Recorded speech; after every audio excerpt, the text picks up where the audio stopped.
The South China Sea. A Type 055 destroyer cuts through contested water at 22 knots, its active sonar sweeping the ocean in hard pulses. Confident, aggressive, certain it owns the acoustic picture. 3 kilometers away and 200 feet below the surface, a Virginia-class submarine holds course at 4 knots and listens. It has been listening for 6 hours. It has not made a single sound. This is a hypothetical scenario, built from real capabilities for education and entertainment. But every system you are about to see is real. Every number is real. And the tactics are exactly how this would unfold. Here's the question that will drive the next 14 minutes. How do you record the exact acoustic fingerprint of one of China's most advanced warships without that warship ever knowing you were there? The answer changes everything you think you know about undersea warfare. The Type 055 is not a ship you underestimate. At 12,000 tons, it is one of the largest and most capable surface combatants in the world. A guided missile destroyer carrying up to 112 vertical launch cells, an advanced active phased array radar, and a hull-mounted sonar suite that can sweep a detection radius of roughly 40 kilometers in active mode. Its escorts. A pair of Type 054A frigates trail 2 miles back on either flank, their own sonars pinging in staggered intervals to close any gap in coverage. The surface group is running what Doctrine calls an aggressive patrol. Lots of noise, lots of active energy in the water, maximum acoustic pressure on any submarine that might be nearby. The message is deliberate. We know you are out there. Come closer and we will find you. The strategic context matters.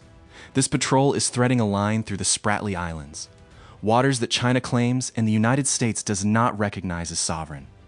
For weeks, this particular Type 055 hull has been running high-tempo patrols, and Pacific Command wants a detailed acoustic profile of that specific ship. Not a class profile, not a general signature. The profile of that hull. Its exact propeller cavitation frequency, its machinery noise envelope, the specific harmonics of its pump systems. The fingerprint that lets any future U.S. platform identify that ship in seconds from passive contact alone. The mission is not to sink it. The mission is to know it better than its own crew does. What's most surprising about this kind of mission isn't the technology, it's the patience. The Virginia-class submarine assigned to this patrol, we will call it the boat, as the crew would, went deep 22 hours before the Type 055 entered the operating area. It positioned itself below the thermocline and waited. The thermocline is the invisible wall that makes everything in this story possible, so let us spend 30 seconds on it right now. Water temperature in the South China Sea drops sharply between 50 and 200 feet of depth. Warm surface layer above, cold deep water below. Sound does not travel in straight lines. It bends toward colder, denser water. A sonar pulse fired from a hull-mounted transducer on a surface ship travels outward and downward, but when it hits the thermocline, it refracts. It bends away from the cold water and curves back upward. In practice, a submarine sitting below the thermocline is acoustically hidden from a surface ship's downward-firing sonar. The destroyer's active pings are literally bending around the boat. Think of it like trying to shine a flashlight around a corner. The beam does not follow you. The boat is around that corner. This is why the Virginia-class crew spent hours selecting their position with such care. Not just depth, angle. The thermocline layer in this part of the South China Sea sits at roughly 120 feet, and the boat is running at 230 feet, deep enough to be below the layer. Deep enough that the Type 055's hull-mounted SJD-9 sonar pings are deflecting before they ever reach the boat's hull. But here is the complication that changes the calculation entirely. The Type 055 is not only using its hull sonar, it is also trailing a variable depth sonar, a sensor body on a cable that can be lowered below the thermocline on command. If the surface group drops that sensor package below 200 feet, the geometry changes. The acoustic shadow protecting the boat disappears. And the variable depth sonar operator on that destroyer is good. He has been probing the layer at irregular intervals for the past 4 hours, feeling for contacts. The boat's crew knows this because they can hear the variable depth sonar transmissions. Passive sonar tells you everything the enemy is doing if you know how to listen. Put yourself in the commanding officer's position. You have a billion-dollar asset and a crew of 135 people, and the most capable surface warfare ship in the Chinese fleet is 3 kilometers away and probing the water column below the layer at unpredictable intervals. You cannot increase speed. Anything above 5 knots, and your own flow noise starts masking the signal you came here to collect. You cannot go shallower. The layer is your only protection. You can only hold course, hold depth, and listen. This is where the boat's real weapon comes into play. The Virginia class carries a towed array sonar, the TB-29 thin-line towed array, a cable up to 900 feet long, streamed behind the submarine and packed with hydrophone sensors. It is not a weapon. It does not fire. It only listens. But passive sonar from a towed array can detect contacts at ranges 2 to 3 times beyond what any active sonar system can achieve, because it works with the physics of sound and water rather than against them. Active sonar shouts and waits for an echo. Passive sonar simply listens to everything the target is already saying, and a warship at sea is saying a great deal. The Type 055 is a loud ship when it operates. Not because it is poorly built. It is extremely well built. But a 12,000-ton ship moving at 22 knots is an orchestra of mechanical noise. The main reduction gears have a characteristic frequency. The steam turbines produce harmonic signatures. The cavitation pattern of the propeller blades varies with RPM and load-in, ways that are as unique as a fingerprint. Every pump, every ventilation fan, every auxiliary system adds a layer to the acoustic signature.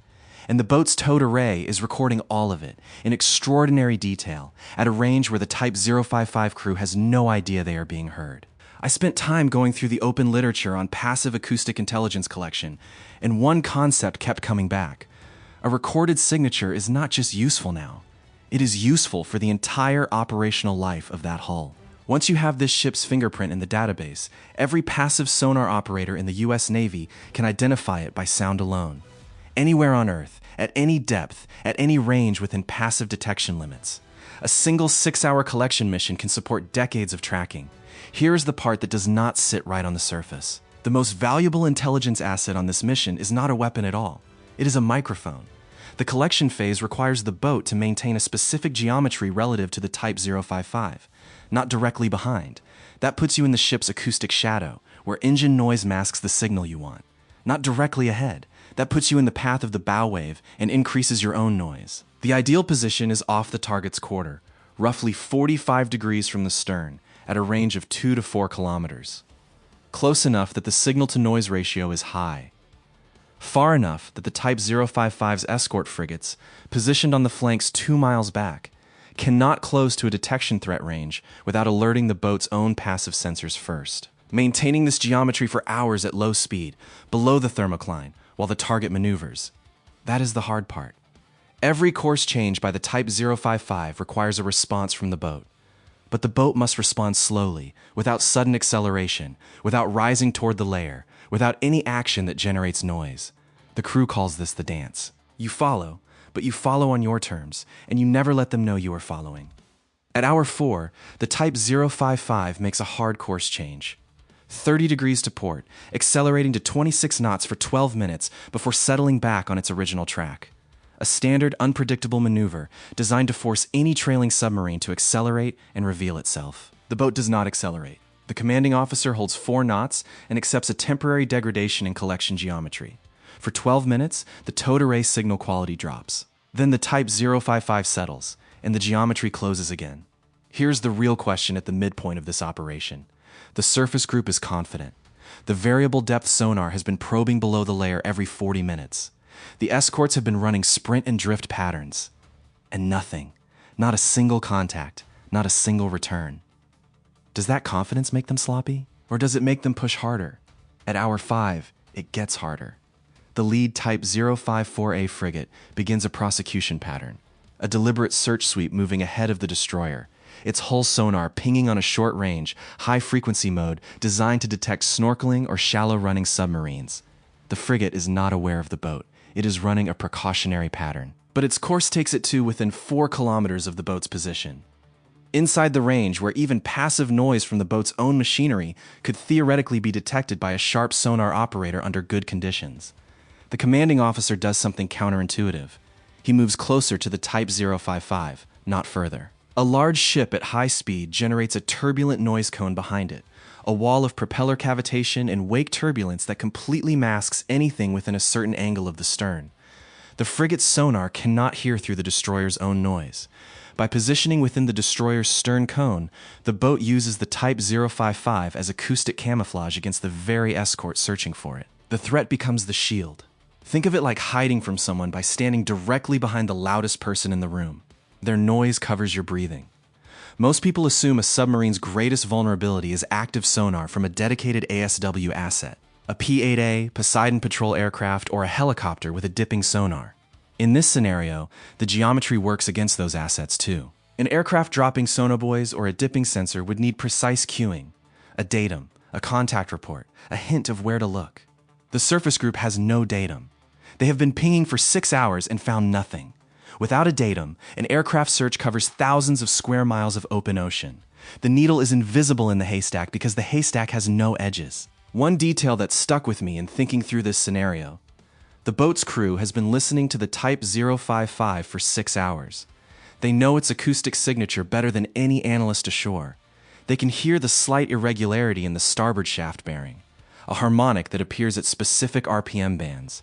They can hear when the auxiliary diesel starts. They can hear the crew's meal service through the hull structure at predictable intervals.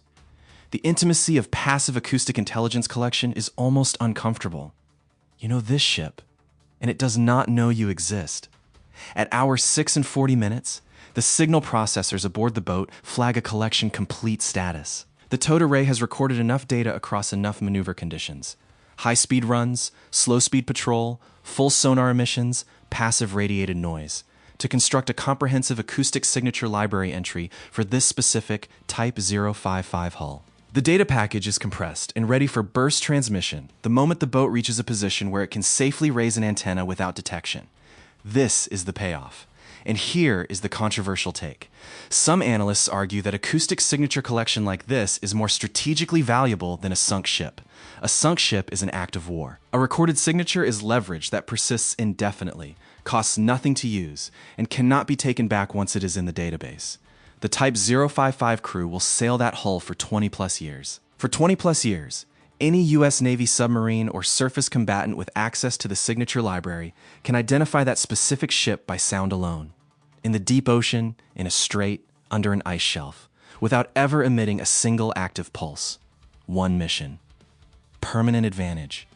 Here's the take that will probably get pushback. The undersea shadow war is already decided, and it is decided in favor of whoever has the better passive library. China's surface navy is modern and formidable, but acoustic libraries take decades to build, and the U.S. Navy has been building this one since the Cold War. The Type 055 skipper running that patrol is using active sonar because he has to. He does not have another option. The Virginia-class crew is running passive because they do not need anything else. The extraction phase is the final test. 6 hours of perfect work can be erased by a single mistake on the way out. The boat must increase separation from the surface group, from 3 kilometers to 30, without being detected. At 4 knots, that takes over 3 hours. The commanding officer times the withdrawal around the Type 055's next course change, using a window when the destroyer's variable depth sonar has been recovered to the hull for maintenance. The boat's acoustic sensors flagged this because the variable depth sonar transmissions stopped 40 minutes ago and have not resumed. The timing matters. Without the variable depth sonar in the water, the only sonar threat is the hull-mounted system on the destroyer and the frigates, all of which are refracted by the thermocline. The boat is still running beneath. Here is what nobody expected about the extraction. The hardest moment is not leaving. It is the 90 seconds when the boat's towed array must be reeled in before the submarine can increase speed. A streamed towed array at 900 feet is the acoustic equivalent of a highway antenna. Reeling it in generates a brief but detectable signature: cable vibration, real motor harmonics, at exactly the moment you most need to be quiet. The crew does it at minimum speed, minimum motor current, over the full reeling time the system allows. It takes 19 minutes. The towed array comes in clean. The surface group is still pinging, still confident, and the boat is already gone, not by speed, but by silence. But there is one more moment of genuine risk that the crew has not yet cleared. 20 miles of separation, 30. The surface group's active sonar returns are fading into the background noise of the deep ocean. At 35 miles, the commanding officer approves an increase to 8 knots for a transit leg.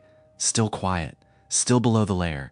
The signature data is aboard, intact, verified. At a safe communication range, the boat raises a floating wire antenna and transmits a burst data package to a relay satellite. The transmission lasts 4 seconds. The content, compressed acoustic data from 6 hours and 40 minutes of close collection, will reach Pacific Fleet intelligence within the hour.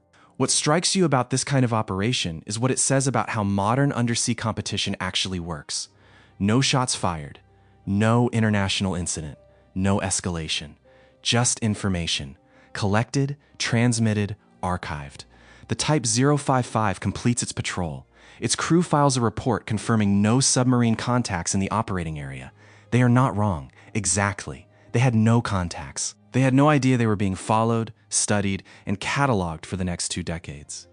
The boat reaches depth in the early morning and the crew begins the debrief. The acoustic signatures are extraordinary quality.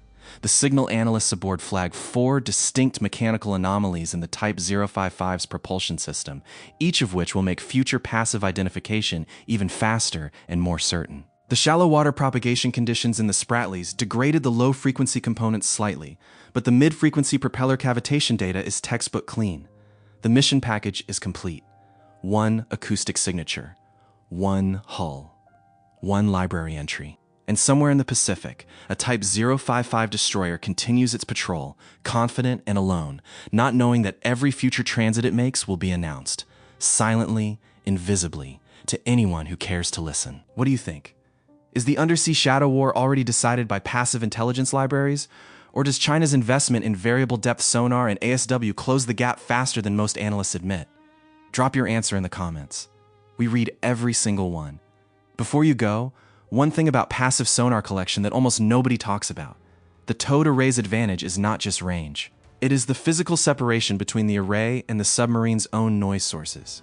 Because the array is streaming hundreds of feet behind the hull, it is listening from a position that is acoustically cleaner than anything attached to the hull itself. The submarine is its own noisiest neighbor. Pull the listener far enough away, and suddenly you can hear things at ranges that would be impossible from a hull-mounted sensor. The TB-29's 900-foot cable is not just convenient engineering. It is the difference between detecting a contact at 40 kilometers and detecting it at 90. That separation is also why reeling the array back in, as we described during the extraction, is genuinely the most dangerous acoustic moment of a collection mission. You are giving up your longest-range ears at exactly the moment you most need them. The crew aboard that Virginia-class trained that procedure hundreds of times before this deployment. 19 minutes, minimum motor current, full reeling window. They did it right. The recorded acoustic fingerprint is now in the library. For 20 years or more, it will tell every U.S. passive sonar operator exactly who is approaching, before they ever hear an active ping. Will China develop acoustic countermeasures that defeat this kind of passive library in the next decade? Comment yes or no. The debate in the intelligence community is more serious than most people realize. The South China Sea. The Type 055 continues its patrol. Active sonar sweeping. Escorts on station. The crew confident that the deep water is empty of threats. 300 miles away, a Virginia-class submarine is already on its next tasking. It carries 6 hours and 40 minutes of the most intimate acoustic knowledge a crew will ever have of an adversary's hull. No weapon was fired. No treaty was violated. No alarm was raised. In the undersea game, silence is not the absence of action. It is the action. The recorded signature outlasts any single engagement, any single patrol, any single confrontation. It does not announce itself, and that is precisely what makes it so permanent. If this breakdown changed how you think about undersea warfare, hit subscribe. The next one goes deeper. We are breaking down how a P-8A Poseidon and a Virginia-class sub work, a coordinated barrier patrol, and the physics of that kill chain will surprise you.